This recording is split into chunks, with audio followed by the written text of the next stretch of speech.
શાળામાં બાળકો તોફાન મસ્તી કરે તો શિક્ષકો તેમને શિસ્તના પાઠ ભણાવે છે, પરંતુ શિક્ષકો જ્યારે શિસ્ત ભૂલીને શાળાના અન્ય આચાર્ય સાથે અશોભનીય વર્તન કરે તો તેને કેવી રીતે સહન કરી શકાય, તે એક મોટો પ્રશ્ન છે।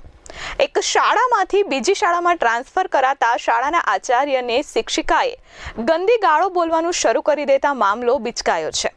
જુઓ આ વિડીયોમાં કે કઈ જગ્યાનો વિડીયો છે અને શા માટે શિક્ષિકા આટલી બબાલ કરી રહી છે। સુરત નગર પ્રાથમિક શિક્ષણ સમિતિની ભેસ્તાન વિસ્તારમાં એક શાળાનો વિડીયો હાલ સોશિયલ મીડિયા પર વાયરલ થઈ રહ્યો છે। ભેસ્તાનની એક શાળામાં શિક્ષિકાની બદલી થતાં તેણે પોતાની પાસે આચાર્ય દ્વારા વધુ કામ કરાવવામાં આવે છે અને ખોટી ફરિયાદ કરવામાં આવે છે તેમ કહી હોબાળો મચાવ્યો હતો। એક તરફ વિદ્યાર્થીઓ અભ્યાસ કરતા હતા ત્યારે આ શિક્ષિકા હોબાળો મચાવતી હતી, હાથમાં ચપ્પલ લઈ આચાર્યને પોલીસની હાજરીમાં મારવા લાગી હતી અને ગંદી ગાળો બોલી રહી હતી।